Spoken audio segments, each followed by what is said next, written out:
Salut les beautybooks, c'est Marie et bienvenue sur ma chaîne.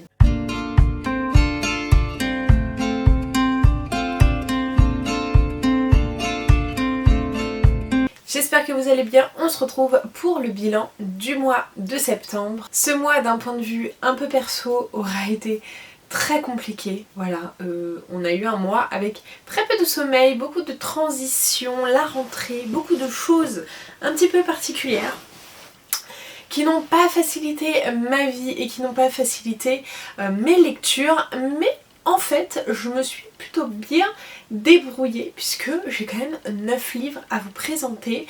Vous allez voir que le bilan est plutôt pas mal, même si j'ai un chouïa triché, mais je vous en reparlerai juste après. Donc je vous dis que j'ai changé un petit peu ma vie d'un point de vue personnel mais également professionnel puisque j'ai changé un petit peu d'affectation de chantier. Je suis sur 2 chantiers à la fois jusqu'à dans plusieurs mois. Donc c'est un peu sport de jongler, il faut que je m'habitue au nouveau chantier, que je continue le nouveau. J'ai fait pas mal de crises d'angoisse, de beaucoup de choses. Le mois de septembre, fin août, début septembre a été très compliqué mentalement et moralement. Donc je suis un peu contente d'avoir commencé à passer le cap de tout ça et que ça aille un peu mieux. J'espère que le mois d'octobre sera encore meilleur. Mais en attendant, on va passer au stade tout de suite. Vous voyez également que j'ai mon siège derrière tout simplement parce qu'on a réaménagé la chambre de ma fille. Elle n'a plus son lit de bébé, elle a son lit de grande, d'où notre manque de sommeil aussi de temps en temps, enfin sur les dernières nuits, les dernières semaines. Mais elle a un lit de grande, donc voilà, c'est toute une réorganisation. Et il n'y avait pas d'autre place que cette chambre bibliothèque pour mettre ce fauteuil parce qu'il est vraiment immense.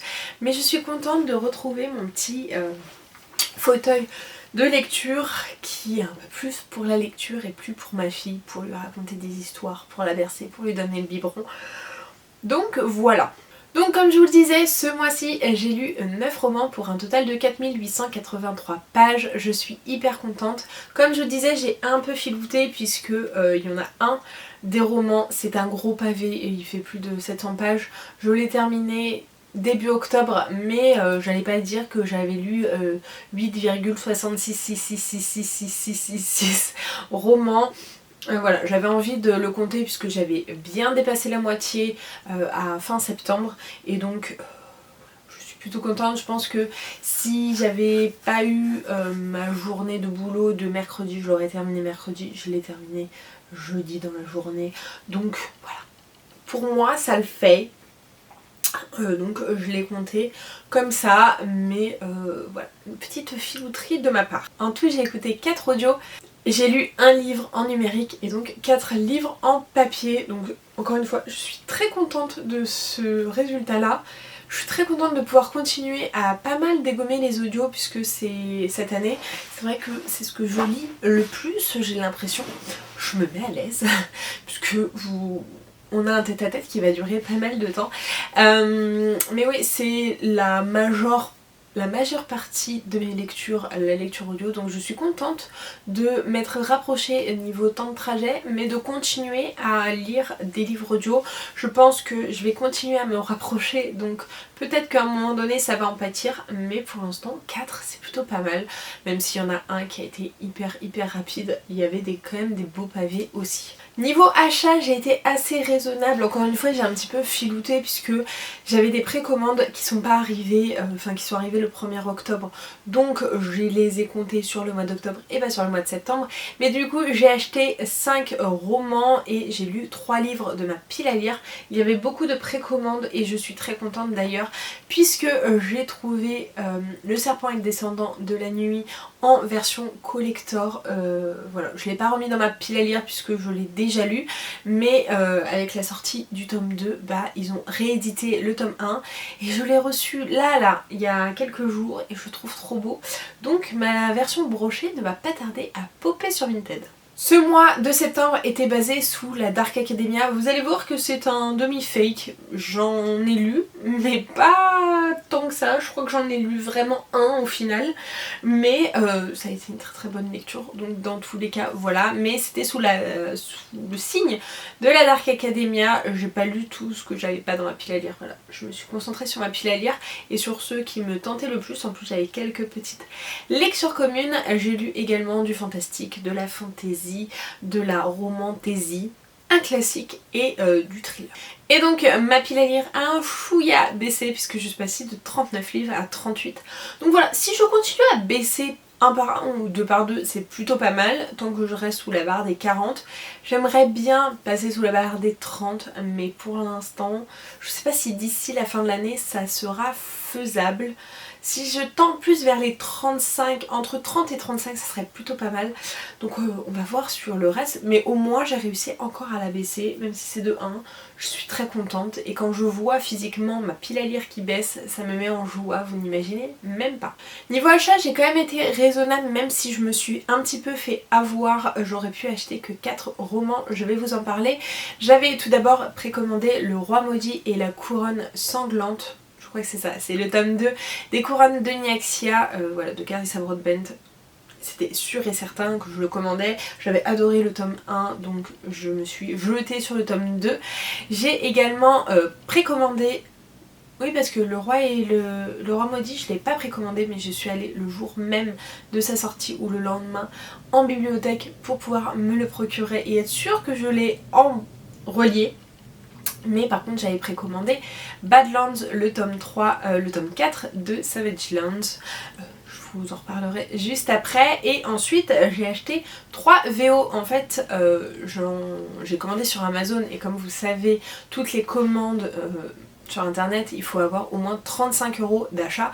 Donc j'avais acheté A Light in the Flame, donc la suite du Chair et du Feu que je dois lire avec tout le gang du smut dans la suite de la saga L'Univers de Jennifer Lerman-Trout. Et du coup pour compléter j'avais acheté Bridge of Souls de Victoria Schwab puisque je veux le lire en octobre. Donc je me suis dit je vais faire ça, sauf qu'en fait mon Light in the Flame n'est pas arrivé dans le bon format, donc j'avais des petits formats comme ça et un grand format comme ça, donc ça n'allait pas, je l'ai renvoyé. Et pour me prendre la bonne version, il a fallu encore une fois que je débourse pour 35 € pour pas payer de frais de port. Donc ce que j'ai fait c'est que j'ai pris celui-ci et j'ai pris le suivant qui aura à lire dans la saga, mais cette fois-ci dans From Blood and Ash. Et donc il s'agit de A Soul of Ash and Blood. Donc voilà, comme ça j'ai un petit peu d'avance dans ma saga, même si j'aurais pu très bien me passer d'acheter le suivant encore, mais voilà, j'ai pas envie de donner de l'argent dans les frais de port, autant les utiliser pour m'acheter des livres. Et franchement, quand il y a 10 000 exemplaires, 10 000 types d'édition, ça me saoule. En fait j'ai pas fait attention du tout et quand je suis arrivée et que j'ai mis à côté de mes autres livres, j'ai dit il y a un problème. Et voilà, il fallait que je sélectionne, que je fasse toute une manip pour pouvoir avoir ma bonne collection. Et donc voilà, je l'ai renvoyé, je l'ai récupéré. Et du coup j'ai dû recommander un autre tome, mais bon c'est pas grave, j'aurai de l'avance pour 2025. Niveau saga, je n'ai commencé qu'une seule saga puisque j'ai commencé Wicked de Jennifer Lerman-Trout. Vous allez voir que ce mois-ci Jennifer Lerman-Trout va pas mal ressortir quand même. Donc j'ai commencé cette saga, je n'en ai terminé qu'une seule. En fait j'ai terminé la duologie qui concerne Oraya et Rain dans les Couronnes de Nyaxia. La saga va continuer mais à travers d'autres personnages, un peu comme le Pont des Tempêtes. Il va y avoir que des duologies, je crois qu'il y a 3 duologies dans cet univers. Donc pour moi je l'ai terminé puisque l'histoire peut se terminer ainsi et que on va suivre d'autres personnages, mais j'ai trop hâte de pouvoir lire la suite. Donc elle est à moitié en continué, enfin en attente, à jour, terminée. Bref, je la compte comme terminée, même si c'est pas totalement. Mais j'ai déjà hâte d'avoir la suite, et sauf que la suite ne sort en VO que en novembre 2025. Donc en 2025 ou 2024 d'ailleurs. 2024. En fait je me suis fait un faux espoir parce que pour moi il sortait en VO que dans un an. Mais en fait non, il sort en VO dans pas si longtemps que ça. Donc si ça se trouve l'année prochaine on l'aura en VF. Et ça, il me tarde trop. Surtout que j'ai un petit pressentiment sur la personne qui sera au cœur de l'action et j'ai trop hâte. Et donc j'ai continué 3 sagas, donc Titan de Jennifer Armentrout, Badlands de Stacey Marie Brown, donc Savage Land, et The Last Hours, donc j'ai lu le tome 2. Et voilà, je vous en reparle dans tous les cas juste après. Et on va commencer avec les revues, on va passer aux revues. Le premier roman que j'ai lu, je l'ai commencé un peu avant, début septembre, parce que je me suis dit ça va être tellement un gros pavé que je vais mettre 1000 ans à le lire. Et en fait, pas du tout. J'ai eu un énorme coup de cœur pour ce roman. Il s'agit du Cœur singulier de Millie Davis de Sarah Yarmand aux éditions Hurlevent. C'est leur toute première parution. Donc je suis un peu dégoûtée, il est un petit peu abîmé. C'est leur toute première parution et franchement c'était un livre que j'avais pas trop envie de lire au début. Lors de ma première commande l'année dernière des éditions Hurlevent, je l'avais eu par erreur à la place de descendre sur tes mains. Il m'avait mis celui-ci, donc il m'avait dit bah garde-le, on te renvoie le bon. Et j'avais vu que c'était une ambiance un peu Dark Academia parfaite pour la rentrée. Donc je l'ai forcément gardé pour cette période-là, pour le mois de septembre. Et franchement j'ai eu trop raison. J'ai adoré ce roman, vraiment. Pourtant c'est un gros pavé, je me suis dit je vais m'ennuyer, je vais avoir des période un peu longue, etc. Et je ne me suis pas ennuyée une seule seconde. Je pense que je l'ai lu en une semaine ou 10 jours grand max. Je l'engloutissais vraiment, je l'ai binge-readé. Parce que moi, une semaine pour lire 800 pages, c'est quand même énorme, sachant que je travaillais, etc. Donc vraiment, j'avais tout le temps envie d'y retourner. De quoi ça parle? On suit Millie Davis, qui est une jeune femme de 24 ans à peu près, qui vit toute seule avec sa grand-mère. Elle est dans une famille assez aisée. Sa grand-mère vit avec elle puisque ses parents et son frère passent leur temps à voyager. Donc elles se retrouvent la plupart du temps toutes les deux et pour leur plus grand plaisir vraiment parce qu'elles adorent passer du temps avec eux, enfin ensemble. Et donc Millie Davis a écrit un premier roman un peu historique sur une saga familiale et en fait elle veut en faire une saga où on suit la même jeune fille avec un tome sur une décennie en fait à chaque fois de vie. Et donc le premier tome a été vraiment un best-seller et pour faire quelque chose de complètement parfait par souci de perfectionnisme, elle se dit qu'elle va reprendre ses études d'histoire, d'archivage, etc. Surtout d'histoire, pour être sûre d'être la plus pointue possible et de faire le moins d'anachronismes possible dans ses livres. Vraiment, je crois qu'elle a eu 2-3 remarques pour son premier tome et ça l'a complètement perturbée en disant non mais moi je veux faire un truc parfait, donc il n'y a pas d'à peu près, c'est comme ça et pas autrement. Et du coup voilà, elle va reprendre ses études, donc elle va avoir un peu de mal parce que c'est un peu une solitaire, elle aime bien être chez elle, emmitouflée dans un plaid avec son thé chaud, avec sa grand-mère, en train d'écrire des lettres. Elle a un échange épistolaire avec une amie qu'elle n'a jamais vue, ça fait des années qu'elles discutent, qu'elles s'échangent leur vie, qu'elles font plein de choses mais elles ne se sont jamais vues et du coup on va suivre vraiment la vie de Millie, on va suivre ces échanges qu'elle a avec cette jeune femme, je sais plus comment elle s'appelle, Lyra, avec Lyra, donc ces échanges épistolaires, on a vraiment les lettres qui sont écrites et on a aussi, on se retrouve dans la peau d'Isadora Templeton, qui est l'héroïne de son histoire parce que pendant toute la durée de ce roman-là, elle écrit donc son tome 2. Donc pour l'aider aussi à écrire et à parfaire et à éviter tout anachronisme, son meilleur ami de fac va décider de la mettre en relation avec leur prof d'archivage et donc lui est hyper intéressé, trouve que c'est vraiment chouette et il va l'aider pour ses recherches pour son roman. Et voilà, il y a des histoires un peu d'amitié, d'amour, de solitude, etc. Elle a un de ses amis qui est complètement amoureux d'elle, mais elle n'arrive pas à lui dire qu'elle n'est pas du tout intéressée. Et il va naître une relation entre Millie et entre son professeur. Alors, je préfère vous le dire, parce que moi je vous avoue que j'ai été un petit peu perturbée au tout début quand on le sent vite arriver, cet attachement petit à petit, etc.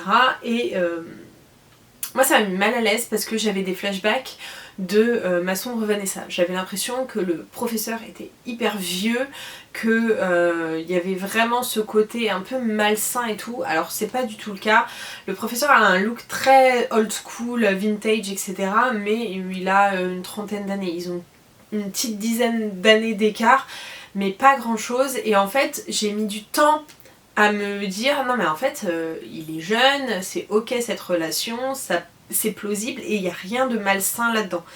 À part le côté élève-prof, qui moi je vous l'ai déjà dit me met un petit peu mal à l'aise, ça m'a mis très mal à l'aise dans le Brittany Cherry, mais je trouve que ici il est pas trop rapide et assez bien amené.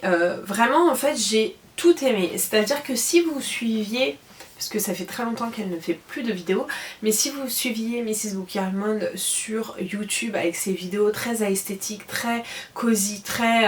En fait on a l'impression que Millie Davis c'est Sarah et qu'elle a... Elle s'est dépeinte sous les traits de Millie Davis, mais vraiment dans le look, dans la façon d'être, dans la façon de parler, dans la façon de faire, de boire son thé, d'aller voir ses grands-parents, etc. J'avais vraiment l'image de Sarah à ce moment-là. De toute façon, c'est son deuxième roman, donc elle y a forcément mis beaucoup d'elle, beaucoup de ce qu'elle sait, beaucoup de ce qu'elle fait. Et je trouve qu'il est très très qualitatif. C'est un premier roman d'une nouvelle maison d'édition, vraiment. À ce moment-là, il faut bien se mettre ça en tête. La directrice, c'est celle qui écrit, donc elle monte son entreprise, elle écrit un roman. En plus, je crois qu'elle l'a écrit en un mois, celui-ci. Le premier jet en tout cas, après il y a eu pas mal de corrections, mais le premier jet, et on sent une qualité que j'ai trouvé vraiment... J'étais un peu stupéfaite, je m'attendais pas à ça, je m'attendais à... En fait, il y a une qualité, il y a une richesse d'écriture, sans que ce soit trop complexe et qu'on n'y comprenne rien et qu'on soit complètement détaché. Là on est vraiment attaché à Millie Davis. Comme je vous disais, moi j'ai pas eu de moment où j'ai ma hype qui est redescendue. Vraiment ça a fait que grimper. Il y a peut-être 2-3 trucs qui m'ont un petit peu chagriné ou que j'ai vu venir dans le dénouement. Mais ça c'est pas très grave. En fait on accepte limite d'avoir eu raison. Mais j'ai trouvé ça hyper bien. L'ambiance est vraiment en mode Dark Academia, même s'il n'y a pas de crime ou un truc vraiment qui rend le truc très dark. Mais on a cet esprit vraiment... On est en Angleterre ou en Écosse, je sais pas. Mais on a cet esprit vraiment... de vieille université, un peu cosy, un peu brumeuse, un peu les vieux meubles, vraiment ce côté Dark Academia que moi je vois dans son ambiance, dans ses décors, bah je l'ai eu là et franchement c'était un très très bon roman, j'ai adoré et je vous le recommande vivement, vraiment c'est un des... Je pense qu'il se situe peut-être un tout petit peu en dessous Descendre sur tes mains, mais je pense que c'est mon deuxième préféré de la maison d'édition et pourtant je ne misais pas un copec dessus, vraiment j'aurais pas pensé du tout pouvoir l'apprécier et vraiment je l'avais pas vu venir et je me suis pris une petite claque. Si bien que j'avais voulu commencer son autre roman à Sarah Yarmond. Je l'ai un peu mis de côté parce que je me suis dit je vais me gâcher la lecture, je vais faire que comparer et ça va pas être très bon. Donc on verra un peu plus tard pour l'autre. Un roman qui n'est pas purement dans ma pile à lire, il s'agit du Tour d'écrou d'Henry James.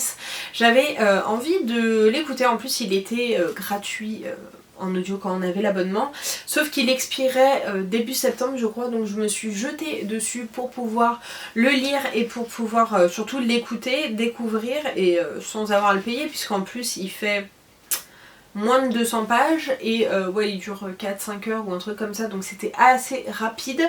Dans cette histoire on suit une jeune femme qui devient instructrice, préceptrice pour 2 enfants d'une famille. Voilà, 2 enfants, ils ont été récupérés par leur oncle si je ne m'abuse, mais c'est un tuteur qui est assez lointain, assez mystérieux, assez absent on va dire, et quand elle arrive, elle sent qu'il y a des anciens employés qui ont disparu ou qui sont morts dans des circonstances assez particulières, assez mystérieuses, et elle a l'impression d'avoir une maison un petit peu hantée, elle a l'impression de voir des personnes, bref, il y a vraiment tout un mystère là-dessus, et je vous avoue que je continuais ma lecture en me disant on va savoir le dénouement, qu'est-ce qu'il y a, etc.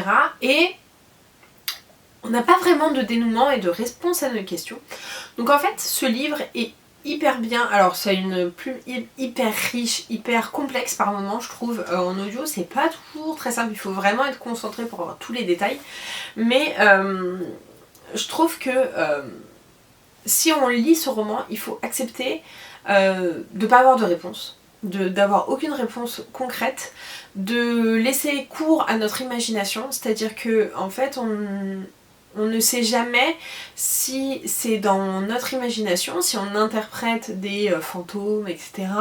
ou si c'est du réel, ou enfin il y a beaucoup de choses qui est flou, et en fait il faut qu'on accepte de se faire notre propre interprétation et notre propre imagination, de rester dans le flou, et voilà, c'est une histoire apparemment qui est sortie en plusieurs épisodes dans un journal, etc. et c'est comme ça que ça a été publié pour en faire une histoire. Vu la taille c'est plus une nouvelle qu'une histoire, je crois qu'à la base c'était considéré comme une nouvelle, mais dans le style un peu fantomatique, horreur, fantastique, un peu gothique, je pense qu'il fait bien le job, que c'est un livre à lire. Je suis très contente d'avoir découvert Henry James, j'ai plutôt bien aimé cette histoire, j'ai trouvé ça très mystérieux. On n'a pas le temps de s'attacher au personnage, mais cette nouvelle gouvernante qui arrive pour s'occuper d'enfants, les enfants sont hyper mystérieux, surtout le garçon, encore qui a l'air d'entraîner même sa sœur, qui a l'air de cacher beaucoup de secrets pour un dénouement assez où on se dit qu'est-ce qui s'est passé, qu'est-ce qui vient de m'arriver, j'ai rien compris. Non, t'as rien compris ma pauvre fille, et en fait tu vas jamais rien comprendre puisque j'ai quand même fait des recherches après, et en fait c'est voulu de la part d'Henry James de nous laisser dans le flou et de nous dire voilà, je vous donne ça, maintenant vous vous débrouillez, vous interprétez comme vous voulez, vous faites vos propres idées et vos propres vérités, et puis voilà. Donc voilà, n'hésitez pas à me dire si vous l'avez lu et si vous avez bien apprécié. Je suis contente de l'avoir lu, mais je vais pas en garder un souvenir impérissable. Je vous en reparlerai dans une vidéo qui sortira dans quelques semaines normalement. Donc voilà, peut-être que je vous aurai donné un peu plus de détails à ce moment-là, mais comme ça fait un mois que je l'ai lu et qu'il fait 200 pages, j'ai plus toutes les sensations que j'avais au moment où j'ai terminé ce livre. J'ai juste baissé un tout petit peu la caméra puisque j'avais mal au dos, et puis comme il me reste beaucoup de livres à vous présenter, j'en ai encore 7 à vous présenter, donc je vais un petit peu me dépêcher. De toute façon celui-ci je pourrais pas trop vous en dire. J'ai lu le tome 3 de Titan, donc le tueur de dieux de Jennifer Lermont-Scholtz. Je peux pas trop vous en dire puisque Titan c'est le spin-off de la saga Covenant. Dans la saga Covenant on a un univers où les dieux grecs et les titans existent et font partie du décor. Voilà, ils sont pas ouvertement là pour les humains, mais pour certaines personnes ils sont ouvertement présents, et ils apparaissent quand bon leur semble. Dans Covenant, il y a une petite guerre entre dieux et qui va amener à la libération des titans, et on a ce tome là avec plus la guerre avec les titans justement. Je vais pas vous donner le personnage principal masculin puisque il fait partie du triangle amoureux qu'il y a dans Covenant. Donc voilà, si je vous dis qui est là, ça va vous spoiler sur le couple dans Covenant. Donc encore une fois, voilà, c'est un petit peu compliqué de vous faire un résumé sur et de vous faire un update sur un livre, déjà un tome X sur un spin-off en plus, donc voilà, c'est un petit peu compliqué. Le tome 2 j'avais pas du tout aimé, vraiment j'étais un peu déçue alors que j'avais adoré le tome 1. Celui-ci m'a relancé dans ma hype. Pour être clair, je l'ai lu en audio et franchement je trouve que ça passe hyper bien en audio. C'est pas ma saga préférée, encore une fois les spin-offs avec Jennifer Lamonchow et moi, ça fait des fois deux. Mais vraiment celui-ci a relevé le niveau, même si je trouve qu'on est dans des schémas assez similaires et des choses qu'on a déjà vues dans Covenant. Je trouve que c'est plutôt bien amené, on a parfois un peu peur pour nos personnages, pour notre personnage principal féminin déjà, pour le masculin aussi, mais disons que le masculin prend ses propres décisions il pense faire le bien, mais en fait il fait pas forcément le bien. Il pense protéger, en fait il fait plus de mal qu'autre chose. Donc ce que j'aime bien, c'est que dans ce tome, ce personnage masculin s'est quand même pas mal remis en question, a fait pas mal de promesses, pas mal de choses, et ça lui redore une petite auréole, même si clairement... il n'est pas sage du tout, mais j'ai eu très peur pour la protagoniste féminine, donc Josie, puisqu'il lui arrive des sacrées péripéties, vraiment il y a tout un côté traumatique là-dedans, et franchement je comprends parce que c'est vraiment pas simple. On se demande des fois comment elle va réussir à s'en échapper, et voilà. Je vais pas vous en dire plus que j'ai passé un bon moment, j'ai hâte d'avoir le fin mot de l'histoire puisque le tome 4 est censé sortir au mois d'octobre, donc fin octobre, début novembre normalement.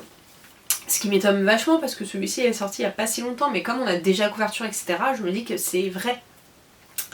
Donc j'ai hâte d'avoir le dénouement, de savoir comment ça se passait. Ce que j'aime bien en plus, c'est que on retrouve les personnages de Covenant, donc même les personnages principaux de Covenant, ils sont retrouvés ici, et j'aime bien retrouver nos personnages. En plus je les aimais bien, ces personnages là, et c'est vrai que le personnage masculin, moi dans Covenant, je l'aimais pas trop, donc j'étais pas pour cette team là dans Covenant, mais... en fait, des fois, j'ai l'impression qu'il change le caractère du personnage d'une saga à son spin-off.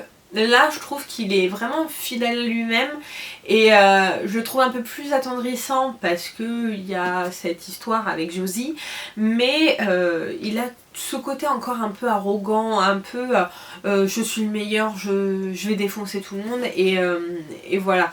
Mais il a une petite fragilité qui est ajoutée et que je trouve très intéressante. Très intéressante. On continue et on termine avec Jennifer Lamonchow, puisque j'en ai eu à un moment donné, j'en lisais deux en même temps, puisque j'ai lu le premier tome de Wicked, donc Tentation, de Jennifer Lamonchow, du coup, cette fois-ci qui est sorti chez Roncière.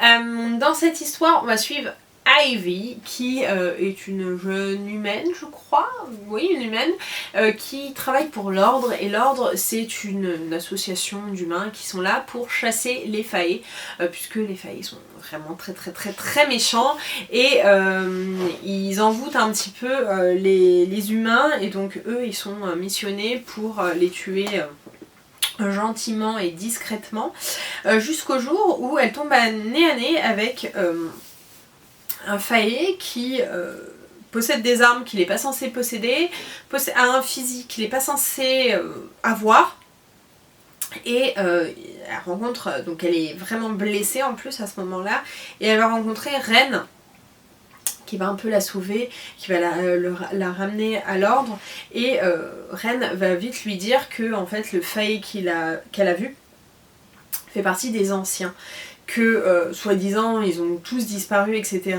mais que tout le monde est bien au courant, mais personne ne le dit. Ils sont sur Terre et ils essayent d'ouvrir des portails vers le côté un peu malfaisant et le côté un peu faillé, un peu méchant, et voilà, sauf qu'en fait ils sont un peu tous les deux contre tous, et ils vont devoir se débrouiller par eux-mêmes. En plus Ivy est assez traumatisée par son passé puisque elle a perdu ses 2 parents et son ex-petite amie dans un accident. Alors je sais plus exactement quel type d'accident, j'ai l'impression de mélanger, mais en tout cas elle les a perdus tous les 2, donc, enfin tous les 3, donc elle fait le deuil et des parents et du premier amour, et donc elle va rencontrer ce Ren qui est très beau, très séduisant, très mystérieux, qui lui court un petit peu après, mais elle fait semblant de résister. Ici, alors oui il est marqué pour public averti, franchement oui, pour public averti. On est dans un univers où les faillis sont pas gentils, hein. Les faillis c'est vraiment les méchants de l'histoire, il faut pas s'en approcher, il faut pas en tomber amoureuse ni rien. Les 2 personnages sont des humains et on apprend aussi que Ren fait partie d'un petit groupe de personnes dans l'ordre assez exclusif, assez VIP on va dire. Et voilà un peu cette histoire. Donc j'ai lu en lecture commune avec au moins, je crois qu'il y avait au moins Elika, Morgane et Lady je crois. On est aussi à la Nouvelle-Orléans et ça je trouvais ça trop cool de baser ça à la Nouvelle-Orléans. Je suis assez mitigée par ce roman, vraiment j'ai pas tant apprécié que ça, j'avais pas l'impression de retrouver un Jennifer Lermont-Scott, ou en tout cas j'ai l'impression que c'était dans ses premiers Jennifer Lermont-Scott, alors que c'est pas du tout le premier qui a été publié, mais c'est son premier vraiment adulte. C'est-à-dire qu'elle a publié ça en VO avant Le sang et la cendre, donc From Blood and Ash. Et on sentait que elle voulait se lâcher un petit peu et franchement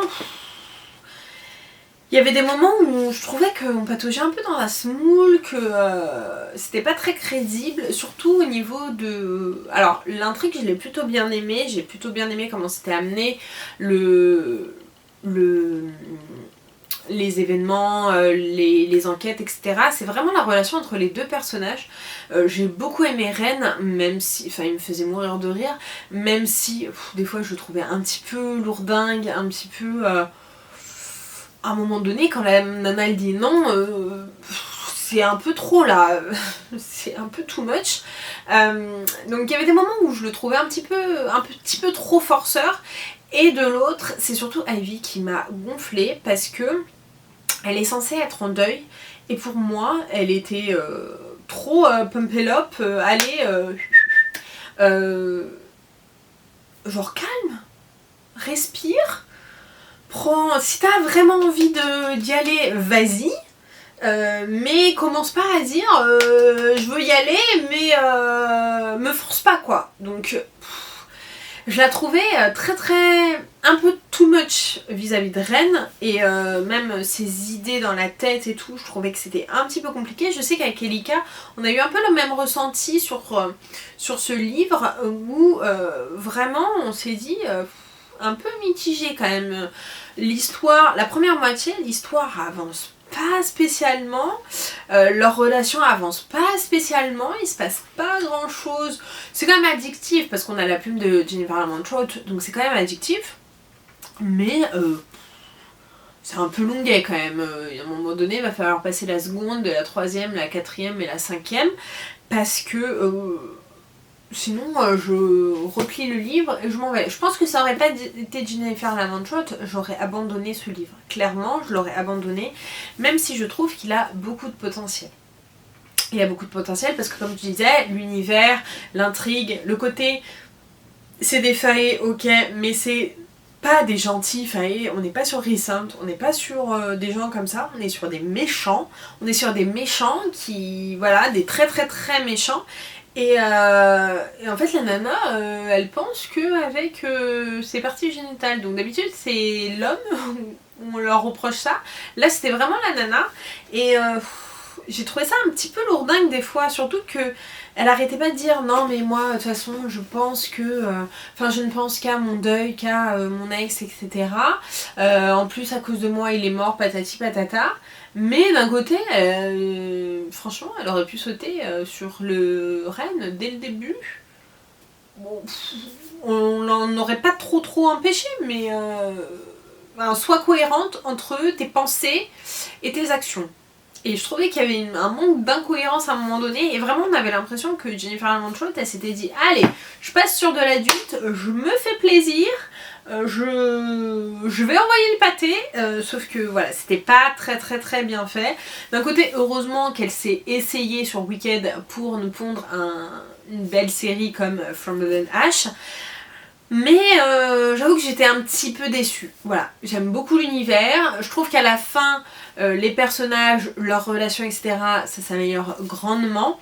Mais ouais, sur la moitié, j'étais à deux doigts de l'abandonner, vraiment. Et je pense qu'on n'aurait pas été en lecture commune et j'aurais pas été... Enfin, ça aurait pas été Jennifer Armentrout, je pense que je l'aurais mis de côté, j'aurais peut-être repris plus tard. Après, peut-être que j'étais pas dans le mood, mais le fait que Elika pense un peu la même chose que moi au même moment, on s'est un petit peu auto-rassuré aussi. Alors celui-ci,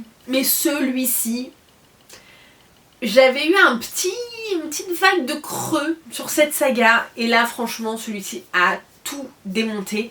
Je parle bien sûr de Badlands, donc le tome 4 de Savage Lands de Stacey Marie Brown chez Corrigan. J'avais adoré, vraiment coup de cœur, un de mes plus gros coups de cœur de l'année, c'est quand même Savage Lands, on va pas se mentir. Les suivants, je les avais trouvés un peu en deçà, c'est-à-dire que je trouvais le deuxième, je trouvais qu'on voulait nous montrer un peu trop les différentes communautés, sans trop approfondir. Ensuite, le tome 3, on approfondissait un peu plus la relation entre les deux protagonistes, en oubliant un peu l'univers, en nous posant plein de petites questions, etc. Là, on nous pose... on répond énormément à nos questions sur tout l'univers, sur tout en fait. Il se passe beaucoup de choses, il y a un rythme de dingue. Donc il y a certaines choses que je peux pas vous redire, enfin que je peux pas vous dire, ça vous spoilerait sur les tomes précédents, mais en tout cas dans ce tome on a énormément de réponses sur Brexley, sur l'univers, sur le passé, sur les différents personnages, sur le conflit, sur le système de magie, sur les différentes magies, sur tout en fait. On a énormément de réponses. Ils ont mis de côté le côté un peu relation, puisque on part sur une petite engueulade entre les deux, et du coup on a une grosse partie sans avoir le protagoniste masculin. Mais ça n'entache pas du tout cette lecture, même si franchement le pitch de base c'est vraiment Jason Momoa chez les faillés et chez les humains, et on a envie de le bouffer. Je me suis dit, attends, il s'en va, mais le livre, il va reposer sur quoi? Et en fait, du coup, elle s'est plus concentrée sur l'univers, sur le système de magie, sur les réponses, à nos questions, vraiment, sur vraiment les questions à nos réponses. Non, les réponses à nos questions. Et franchement, j'ai trouvé la dynamique hyper cool. Il se passe plein de choses, on apprend plein de choses. On n'a pas des événements pour avoir des événements. Il y a vraiment un enchaînement de choses. Vraiment, j'ai retrouvé le côté hyper addictif là-dedans, que j'avais perdu un peu dans les précédents tomes. Pour une fin, franchement j'ai trop hâte déjà d'avoir le tome 5, puisque tout ce que j'avais beaucoup aimé dans le tome 1, on le retrouve à la fin du tome 4, et je pense qu'on va le retrouver en grande partie dans le tome 5. Et franchement j'ai hâte, vraiment j'ai hâte, j'ai peur pour nos personnages parce que franchement c'est très sombre, c'est très compliqué, c'est très dur. De toute façon vu les titres, là il y a des têtes de mort, etc. Vraiment c'est une saga très sombre, il faut pas un truc hyper beau, etc. Là c'est sombre, c'est sale, c'est poussiéreux, c'est nocturne, c'est vraiment, on est dans la mort, dans la nécrologie, on est dans plein de choses, mais pas du tout dans quelque chose de lumineux, donc n'y allez pas si vous êtes un peu trop... Non, même pas, parce que franchement cette saga est vraiment chouette, on n'en parle pas assez je trouve, mais elle est vraiment chouette. Le pitch de base, c'est Brexley qui a été élevé par les humains, qui est humaine, qui a été élevé du côté des humains par le général, son fils c'est le meilleur ami de Brexley, et donc ils sont tous les deux dans l'école pour devenir officiers, et en fait ils combattent contre les faillés, voilà, et aussi ils combattent entre les pays, c'est-à-dire qu'on se situe un peu en Europe de l'Est. On a Prague, la République tchèque, la Hongrie, l'Ukraine, enfin il y a pas mal de pays qu'on connaît déjà. Donc déjà il y a une guerre entre pays, mais une guerre entre les humains et les failles. Et on a encore une histoire de failles, mais en fait dans cette histoire on est toujours balancé entre les gentils et les méchants. On ne sait jamais qui sont les vrais gentils, qui sont les vrais méchants. Il y a des rébellions aussi qui s'ajoutent là, plusieurs types de rébellions. Et vraiment, on est basculé à chaque fois dans tous les sens. On nous prend, on nous balance, etc. Là, ça fait du bien d'avoir enfin des réponses et d'avoir des choses un peu plus cohérentes et qui font avancer les choses. Dans son ensemble, parce que même si on voit un peu moins le personnage masculin, la relation évolue quand même, je trouve, mais ouais, c'est vraiment très dark, c'est pas du tout lumineux, c'est pas c'est une fantasy à la limite de la dark fantasy pour moi. C'est très très sombre, très très dur, et il faut avoir les tripes un peu en place quand même, mais je trouve que c'est très bien fait, et Stacy Mary Brown arrive à vraiment nous happer et à nous tenir vraiment, à nous tenir, et ouais, bah, j'ai hâte d'avoir la suite, puisque en plus c'est des romans qui font 450 pages mais qui se lisent hyper vite, et c'est tellement addictif. On n'a pas envie de le lâcher et j'ai trop hâte d'avoir la suite. Je ne sais pas quand est-ce qu'elle va sortir, je pense début d'année prochaine. Mais j'ai déjà hâte. Je vous en avais parlé, mais j'avais très envie de me lire un classique et un roman des sœurs Brontë. Donc cette année j'ai lu Jane Eyre de Charlotte Brontë. Je ne vais pas regarder derrière, il n'y a absolument pas de résumé, mais on suit du coup Jane Eyre, ou Jeanne, parce que dans l'audio on n'arrêtait pas de dire Jeanne, mais moi ça a toujours été Jane Eyre. Donc bon, on suit Jeanne qui est une jeune orpheline qui est dans un orphelinat et qui va... non, qui est au départ elle est une jeune orpheline, elle va être récupérée par son oncle je crois, sauf que celui-ci va décéder et donc elle va être élevée avec ses cousins et sa tante par alliance, sauf que il n'y en a aucun qui a d'égard envers elle et ils vont la mettre en pensionnat, donc elle va être en pensionnat, elle va... voir que même si elle n'a pas un physique hyper avantageux, elle est quand même pas mal douée dans les études, etc. Et elle veut en faire son métier, elle veut transmettre, elle veut faire apprendre, etc. Et donc elle devient institutrice, préceptrice dans une famille à sa majorité, après le pensionnat, après l'orphelinat. Elle devient tutrice, instructrice, etc. d'une jeune orpheline, encore une fois, qui a été récupérée par son oncle. Celui-ci est très très absent, il n'est pas souvent là, mais elle se sent pour une fois vraiment très en place, très à l'aise.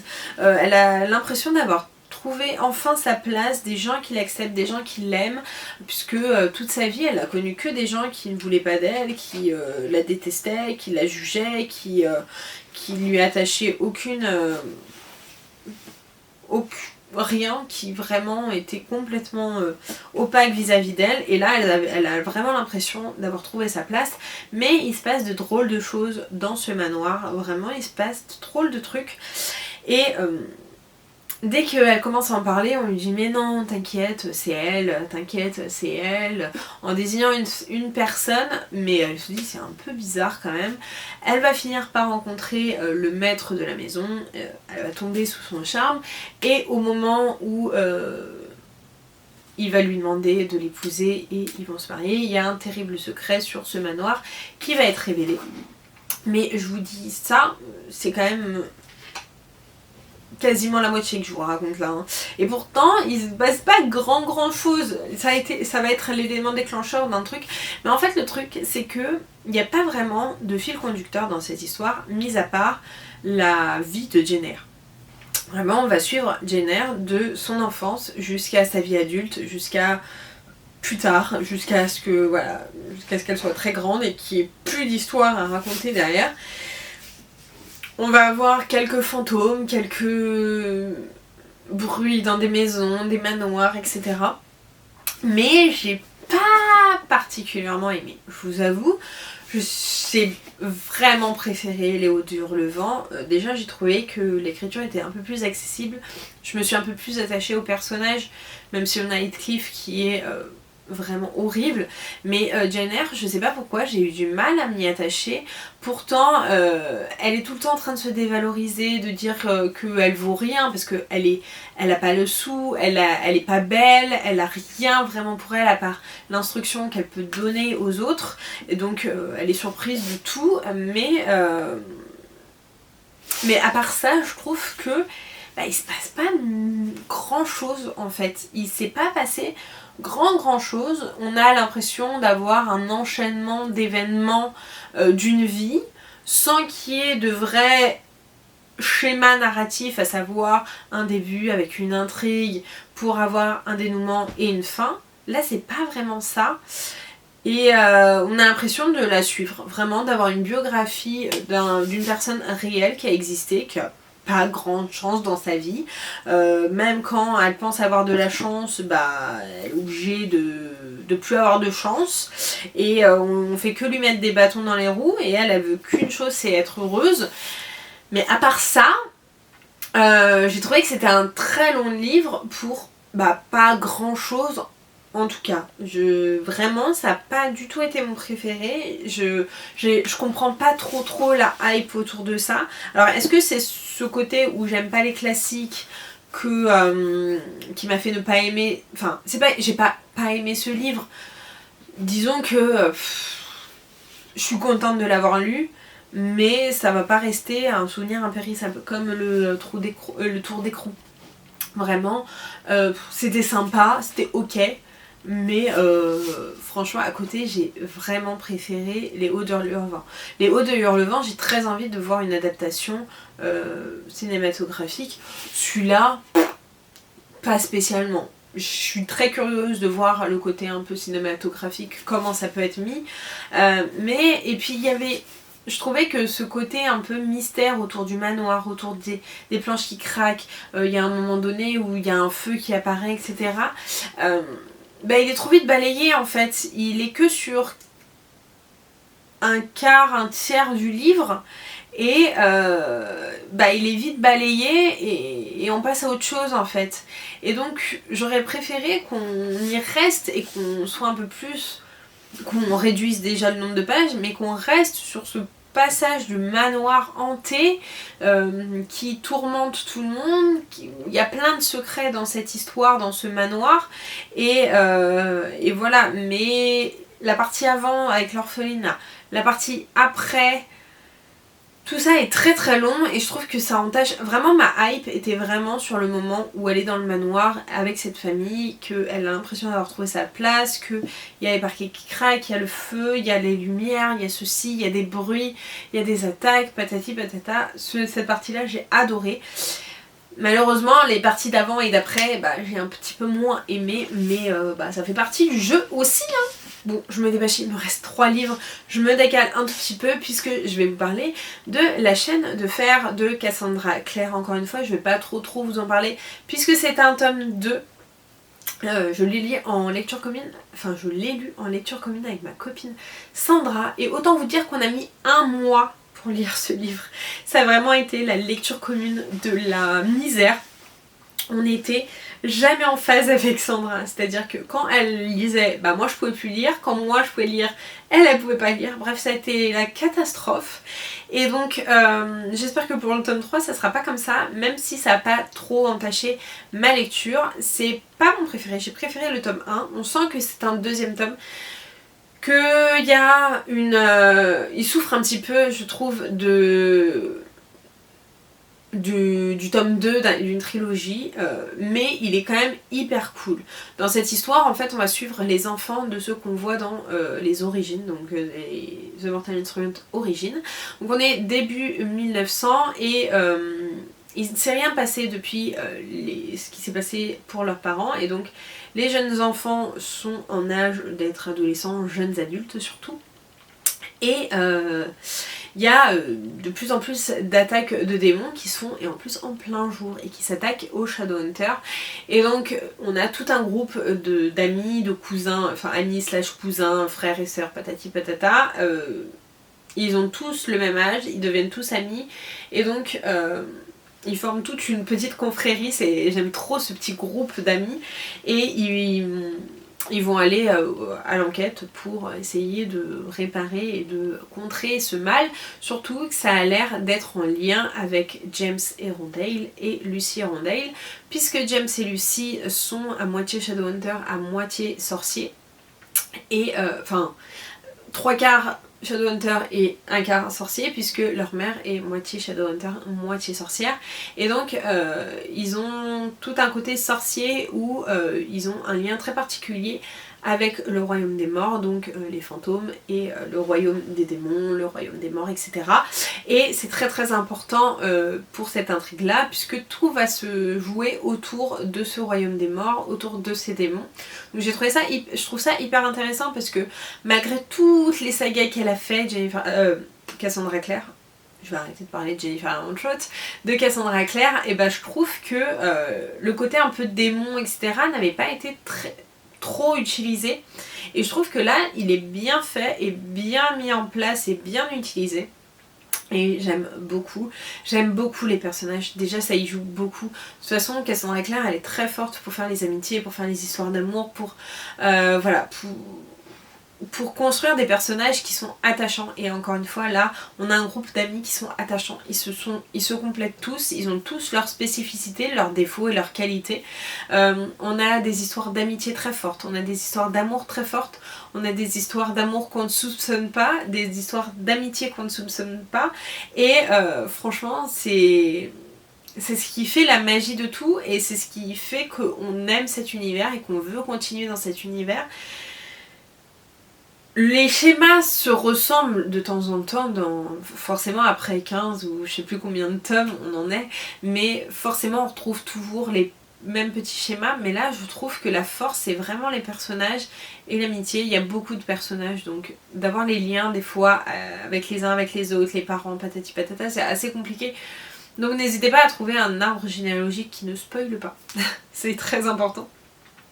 Mais on sent aussi plein de petits clins d'œil avec d'autres romans. Dans tous les cas, la semaine prochaine, normalement, vous avez une vidéo. La semaine prochaine ou la semaine d'après, je sais plus. Vous avez une vidéo avec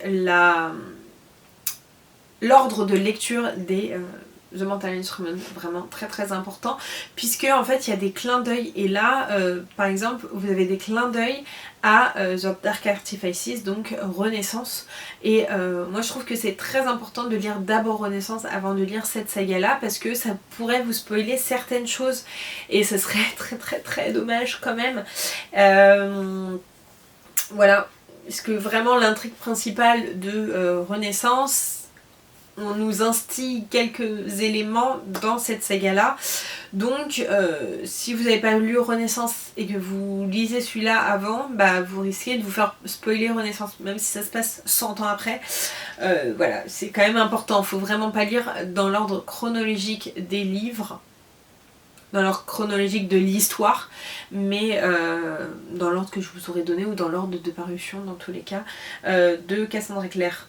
Bref, voilà, en tout cas j'ai beaucoup aimé ce tome, j'ai hâte d'avoir le tome 3 parce que vu la fin, j'étais en PLS, mais d'un côté j'étais très contente. Vraiment, ça m'a fait beaucoup de bien et beaucoup de plaisir, même si mon petit cœur ne va pas survivre, et j'ai hâte d'avoir le tome 3. Normalement on est censé le lire dans pas très très longtemps, et de terminer cette saga, cette trilogie, même si voilà, je suis pas totalement prête parce que j'aime beaucoup ces personnages et j'aime beaucoup cet univers. Donc voilà. En dernière lecture audio, j'ai lu On se reverra de Lisa Jewell, que j'avais acheté dans une brocante. C'est un petit roman, il fait moins de 400 pages et c'était pile poil pour caser sur les derniers jours du mois de septembre pour la version audio.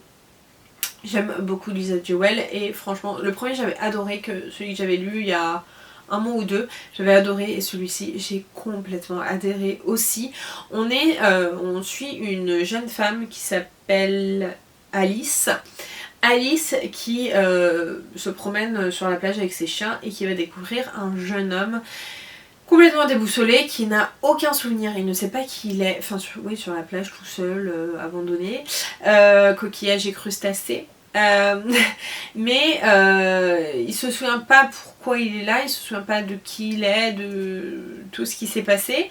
On va avoir une autre partie où on va suivre Lily qui va s'inquiéter parce que son mari a disparu.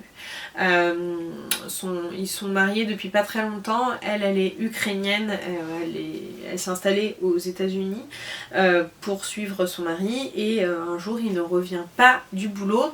Et on va suivre un frère et une sœur dans les années 1997 je crois, ou 93-93.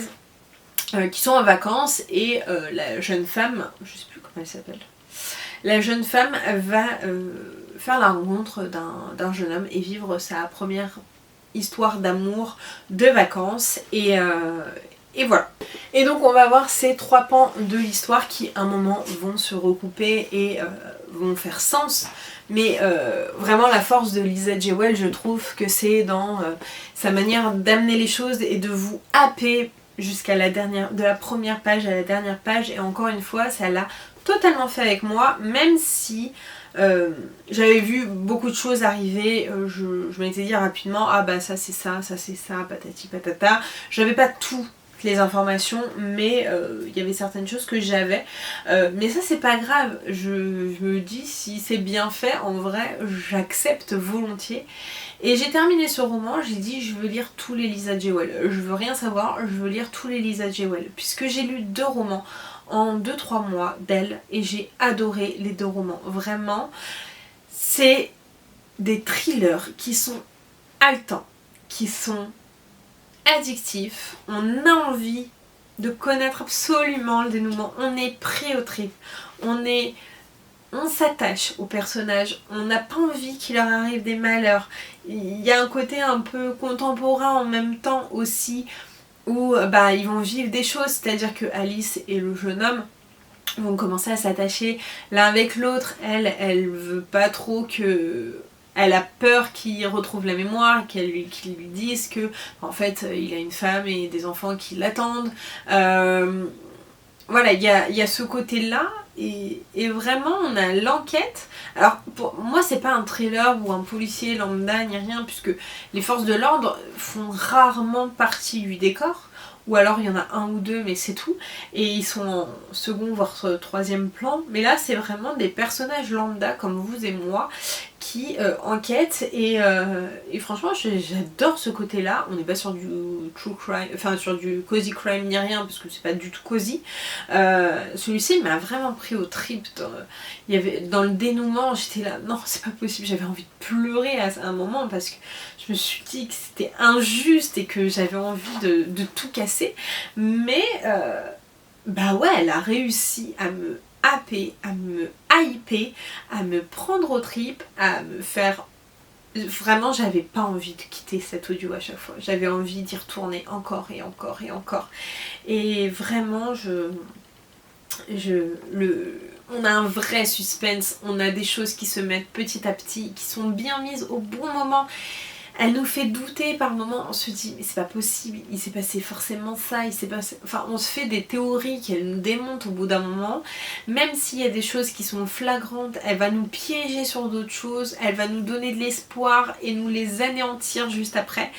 Vraiment c'est vraiment une réussite, j'ai adoré et j'ai trouvé en plus que le dénouement est très beau et très instructif et très... Ouais, franchement, j'ai tout aimé, vraiment, j'ai adoré. Je l'ai pas mis en coup de cœur, mais je pense qu'on n'était pas très loin. J'ai vraiment adoré et j'ai envie de lire d'autres Lisa Jewell. Donc n'hésitez pas à me conseiller si vous en avez lu d'autres des Lisa Jewell, parce que vraiment, bah, c'était carton plein, quoi. Et le dernier qui était un petit peu ma triche, mais en même temps, vous avez vu cette bricasse. Il s'agit du Roi maudit et de la couronne sanglante, le tome 2 des couronnes de Nyaxia. Il est magnifique, vraiment il est trop beau.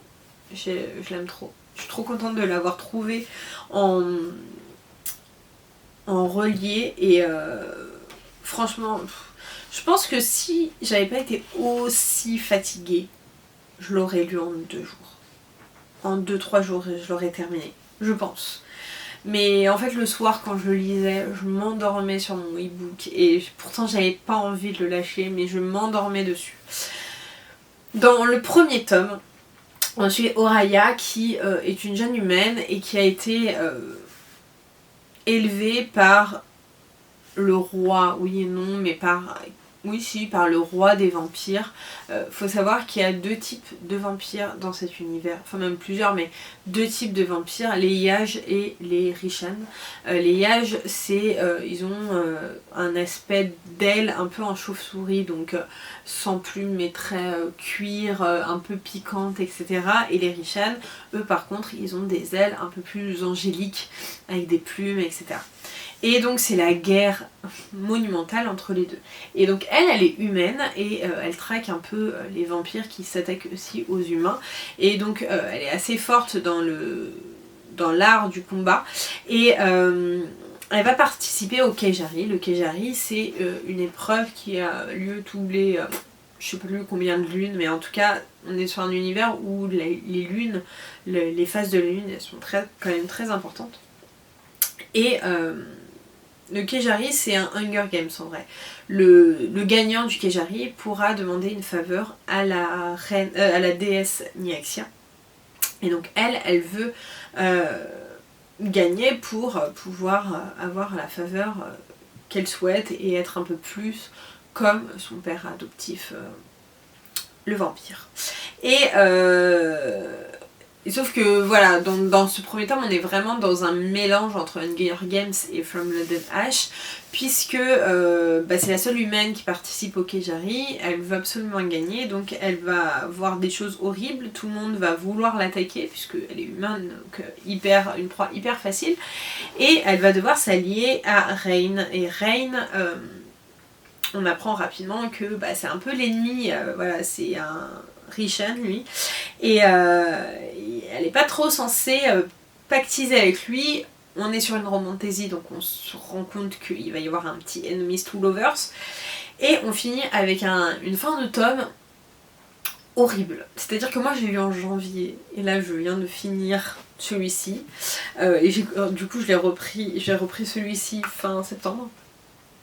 J'avais hâte d'avoir la suite parce que le cliffhanger était monumental. Donc franchement, maintenant que les 2 tomes sont sortis, ayez les 2 sous le coude parce que vous allez avoir envie d'enchaîner. Vraiment, vous allez avoir envie d'enchaîner. Puisqu'on est sur une fin qui est horrible, vraiment une fin de tome 1 qui est horrible et on a envie de savoir comment il va se passer. J'ai adoré ce tome 2. Vraiment, je pense que je l'ai même préféré au tome 1. Le tome 1, il m'avait manqué un tout petit truc pour que ce soit un coup de cœur. Là, clairement, ça a été un coup de cœur. Je me suis pas ennuyée une seule seconde. J'avais envie, comme je vous l'ai dit, j'avais envie de le lire et de ne plus jamais m'arrêter. J'ai adoré. Ce que j'ai beaucoup aimé aussi, et j'en ai parlé avec Elika parce qu'on l'a lu plus ou moins en lecture commune avec Elika. Mais plus ou moins parce qu'on l'a lu en même temps, on se débriefait à des moments clés, mais on se suivait pas forcément, pas comme avec Sandra où on lisait les mêmes chapitres, etc. Voilà, on s'est suivi, on a débriefé à certains points, il a fallu qu'on extériorise, mais en fait ce que j'ai bien aimé dans ces 2 tomes, c'est qu'on a un vrai enemies to lovers. On n'a pas un enemies to lovers fake qui casse au bout de 2 minutes. Et même quand il devient enemies to lovers, to re-enemies, to ensuite peut-être lovers, on retourne vraiment dans la partie enemies. Et ça, j'adore. J'ai vu justement avec le Pont des Tempêtes où on a un faux enemies to lovers, to enemies, to lovers. Et ça m'énerve parce que c'est trop simple. Là, je peux vous assurer que les personnages y galèrent et que on a de la vraie rancœur, on a de la vraie colère, on a des vrais sentiments et ça rend le tout tellement plus riche et tellement plus fort. On a un univers très bien construit, des personnages très attachants. On a peur, on a envie de tout casser, on passe par 10 000 émotions, vraiment, on passe par 10 000 émotions, mais on adore. Vraiment, on adore. Moi j'ai lu la guerre des cœurs éclatés ou je sais pas quoi là. La guerre des cœurs égarés. La guerre des cœurs égarés. J'ai un petit peu moins aimé. Là, on a une plume hyper addictive. On a des personnages que j'aime d'amour. Vraiment, les deux personnages, le féminin et masculin, et même des personnages secondaires, je les adore. Vraiment. Alors il faut savoir que du coup celui-ci clôture, comme je vous l'ai dit, la duologie, et on va avoir d'autres duologies dans le même univers. Donc ça clôture. Vraiment on est sur une duologie. Une grosse duologie, mais une duologie. Et ce qui est cool parce qu'on a vraiment un fin mot de l'histoire, une vraie fin. Et voilà, on sent qu'il va y avoir un après, mais au moins eux on les laisse tranquilles et on passe à autre chose quoi. Mais j'ai adoré ces personnages, j'ai adoré toutes les intrigues qu'il y avait, tous les enchaînements, les combats, l'univers, le côté avec les déesses, en apprendre plus aussi sur le passé et sur la famille d'Oraya, d'où elle venait, de qui elle venait, toutes les questions qu'on se posait. Vraiment, si j'ai un conseil à vous donner, lisez cette duologie, c'est une pépite. Je pense qu'on va pas mal en entendre parler prochainement, surtout avec cette sortie de tome 2. On en avait pas mal entendu parler déjà au tome 1, mais franchement, elle vaut 10 000 fois plus que l'autre premier tome. Alors pour l'instant, parce que moi j'ai lu que le premier tome de l'autre saga, mais franchement, si vous... J'ai rien d'autre à vous dire que le premier tome, c'est Hunger Games avec From Blood and Ash. Il y a pas meilleur résumé que ça. Et là, c'est redit quand Hunger Games rencontre le sang et la cendre. On est dans un page turner qui est hallucinant. Vraiment, on n'a pas envie de quitter les personnages. On a toute cette hype de concours, de tournois, de bataille dans le premier. Et toute l'intrigue de l'univers dans le second. Mais franchement, sur les 1600 pages qu'il y a eu sur cette duologie, je pense que je ne me suis pas ennuyée une seule seconde. Et moi, les gros tomes comme ça, je m'ennuie facilement. Il y a forcément des moments où je m'ennuie. Même dans Crescent City, il y a eu des moments où je me suis ennuyée, où j'ai la hype qui descend. Parce que les gros tomes comme ça, c'est pas 100% fait pour moi. Ça là, vous auriez pu m'en donner le double. Je l'aurais accepté. Même si j'avais envie de terminer, que j'avais envie d'avoir le fin mot de l'histoire, d'avoir un happy end ou pas d'ailleurs, mais d'avoir un end, de savoir comment ça se terminait pour nos personnages. Vous m'auriez mis 100 pages, 200 pages de plus, ça ne m'aurait absolument pas gênée. Et je pense que c'est la seule fois que vous allez m'entendre dire ça. J'aime énormément cette duologie, donc je vous la conseille énormément. Donc bien sûr, il faut aimer la romantaisie, mais dans le premier tome, il faut savoir que la romance ne survient vraiment. La première, il n'y a qu'une seule ou deux scènes olé olé, et elle ne survient que à 80% du livre. Là encore une fois, c'est pas ce qu'il y a de plus présent, c'est présent, mais c'est pas ce qu'il y a de fondamental. Et je trouve que l'univers, tout ce qu'il y a autour est bien mis en place, et bien mieux mis en place que la relation entre les deux. Et voilà, je peux que vous recommander dans tous les cas. Bref, je vais arrêter là puisque cette vidéo a duré assez longtemps je pense. J'ai encore un peu trop blablaté comme d'habitude. Bref, j'espère que cette vidéo vous aura plu. N'hésitez pas à me dire ce que vous avez lu vous ce mois de septembre. N'hésitez pas à me dire si vous avez lu un des livres que je vous ai présentés. N'hésitez pas comme d'habitude à liker la vidéo, à la commenter et à vous abonner. Si vous ne savez pas quoi commenter, n'hésitez pas à mettre une petite pile de livres ou un emoji qui fait penser un peu à la Dark Academia. Je sais que depuis que je vous ai dit ça, j'ai plus de commentaires qu'avant. Donc n'hésitez pas, si vous êtes un peu timide, n'hésitez pas à me mettre un petit emoji. Si vous êtes arrivé jusque là aussi, merci, force à vous, vous êtes les meilleurs. Donc voilà. Je vous mets juste ici du coup pour vous abonner ici à ma dernière vidéo, et en attendant une prochaine vidéo, je vous fais de très gros bisous et je vous dis à très bientôt. Ciao!